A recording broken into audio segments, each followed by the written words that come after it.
Gabonaises, Gabonais, mes chers compatriotes, l'année 2020, qui va bientôt s'achever, a été marquée dans notre pays, comme partout ailleurs dans le monde, par la propagation de la pandémie du coronavirus que l'on peine toujours à maîtriser.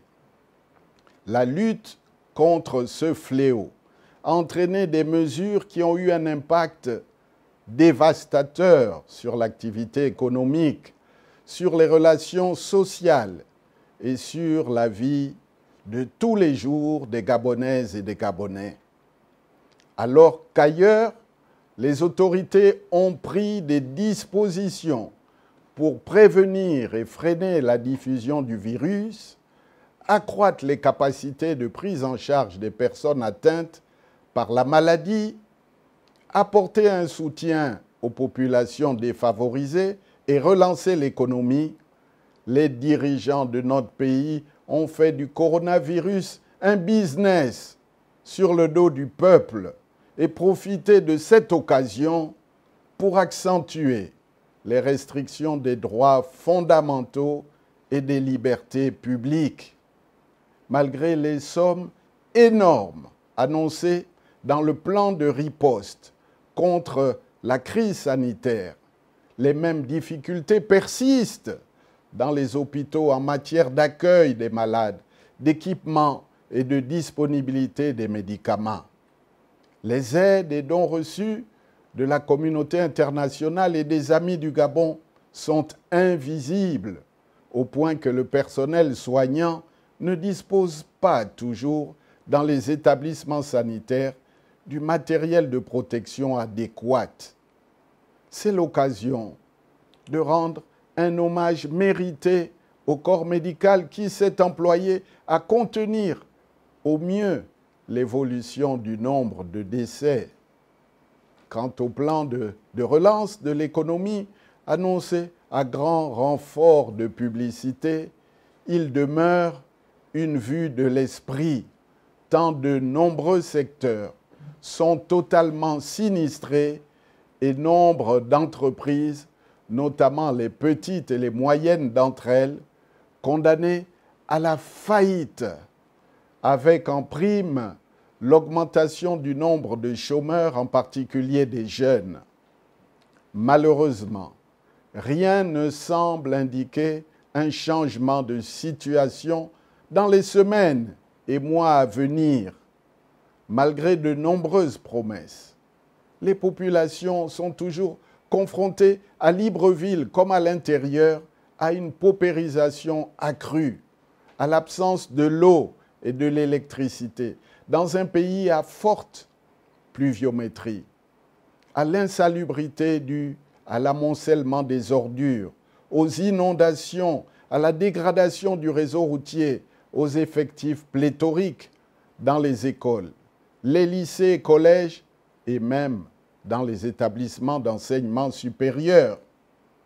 Bien que la propagande du régime cherche à faire croire que la pandémie est sous contrôle dans notre pays, elle a du mal à convaincre car le pouvoir s'est souvent illustré par le déni des réalités et la dissimulation de la vérité. Il est clair que certains esprits adeptes du déni mettraient dans la gibecière de la pandémie tous les maux actuellement observables chez nous. Personne n'est dupe. Le pays sombre inexorablement dans une crise multiforme. La corruption, les détournements des deniers publics sont devenus la marque identitaire des dirigeants actuels. Leur avidité plombe indiscutablement notre rêve d'un pays prospère. Il serait dangereux, mes chers compatriotes, de ne pas être sensible à l'incapacité du gouvernement à réduire le chômage des jeunes, devenu endémique. Ces jeunes diplômés obligés de se muer en chargeurs de taxi, en régulateurs des arrêts de transport suburbains, en photographes ambulants, en régulateurs des parkings ou encore en boucheurs de nids de poules la liste est longue. J'ai une pensée pour ces jeunes mères de famille dans la difficulté à nourrir leurs enfants.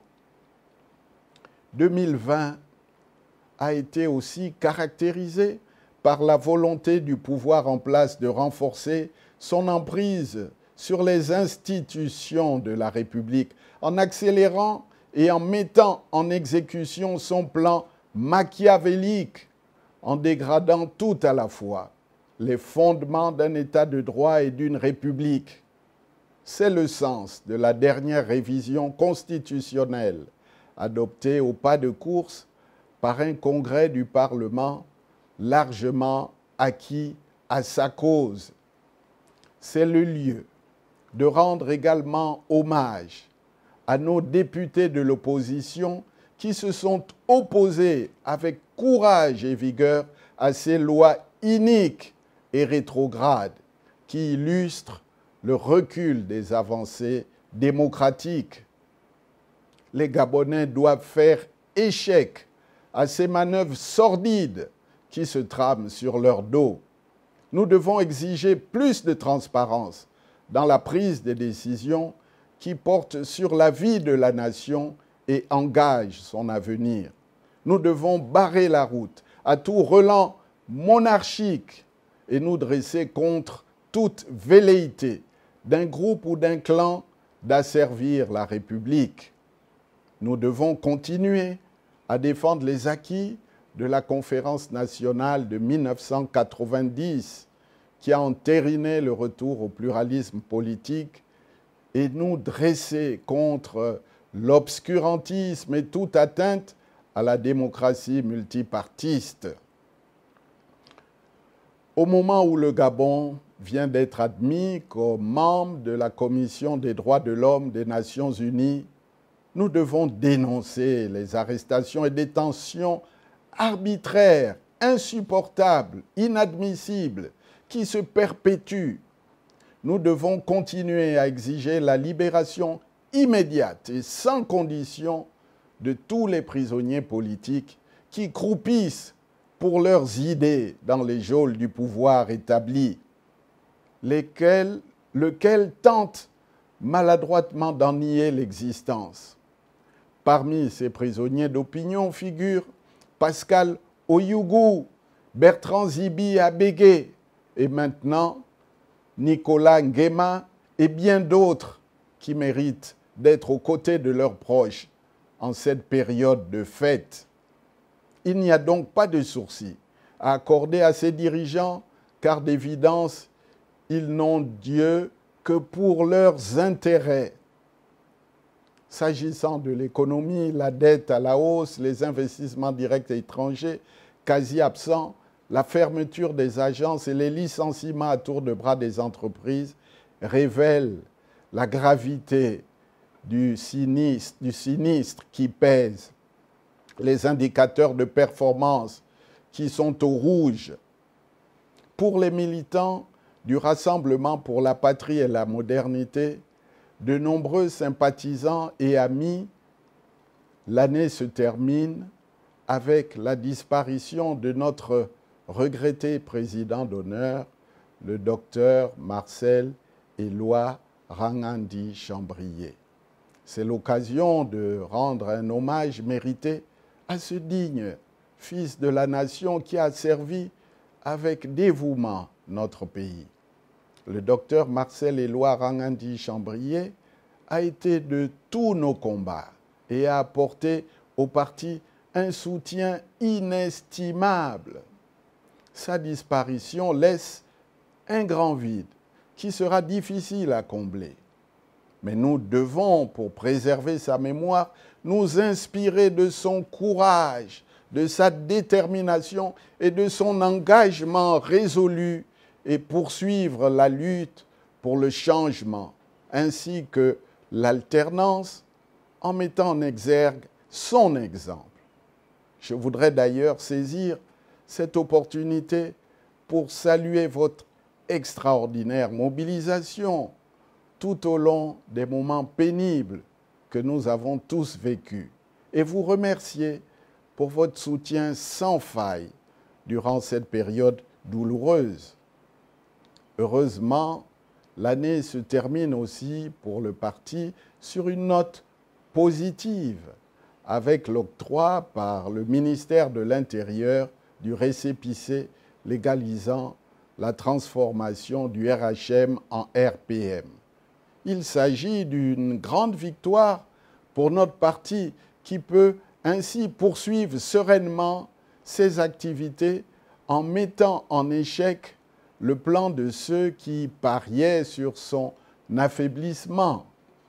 Je tiens à ce propos à exprimer ma reconnaissance à tous les militants et sympathisants, ainsi qu'aux amis de notre formation politique qui se sont mobilisés et ont tout mis en œuvre pour aboutir à cette issue heureuse.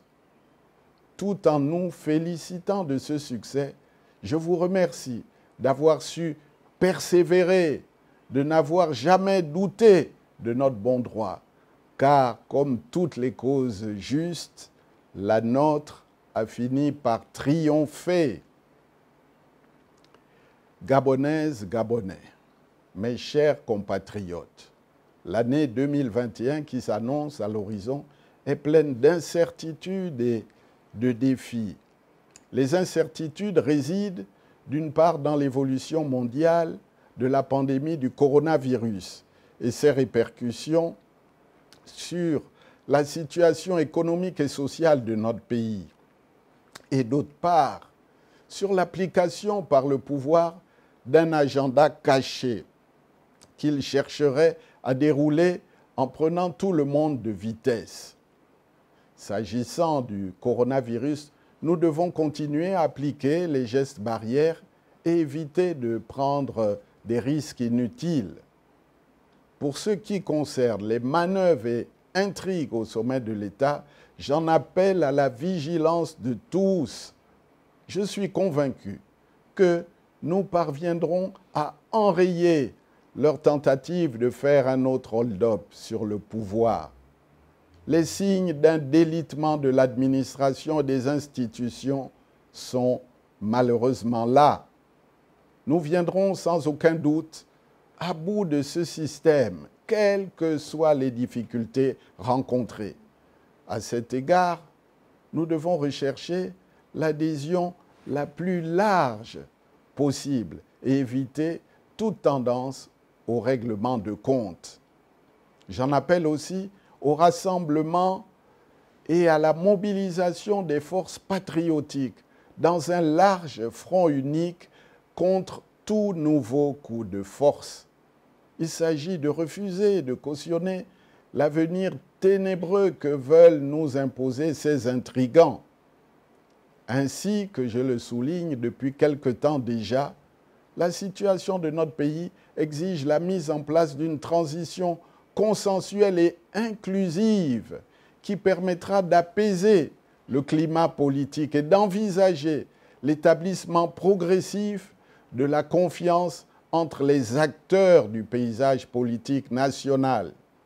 Je considère dans ce contexte qu'une remise à plat du cadre actuel des élections est indispensable à l'organisation à terme de consultations électorales libres, transparentes et crédibles. J'en appelle également à la jeunesse pour qu'elle mette son talent et son énergie au service de notre cause commune, car elle est une des plus grandes victimes du système en place. Je suis à son écoute et comprends son impatience ainsi que ses frustrations.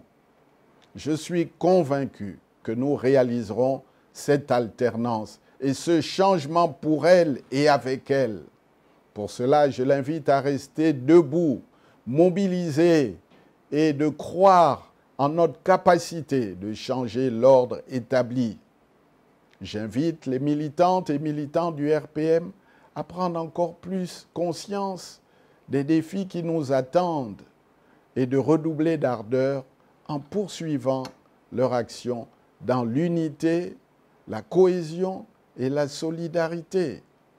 Les efforts et les sacrifices d'aujourd'hui trouveront leur juste récompense demain. Enfin, à l'aube de la nouvelle année 2021, je voudrais avoir une pensée solidaire pour tous ceux qui sont dans la peine ou la souffrance. Je leur souhaite de trouver la force de surmonter les épreuves qu'ils traversent actuellement.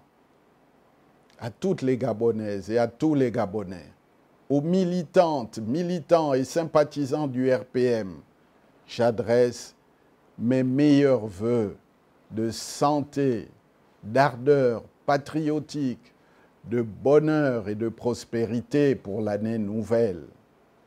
À notre beau et cher pays, le Gabon, je formule des vœux ardents de paix, d'unité, de justice et de progrès. Heureuse année 2021. Que Dieu bénisse le Gabon, qu'il bénisse le RPM. Vive le Gabon, vive la République, je vous remercie.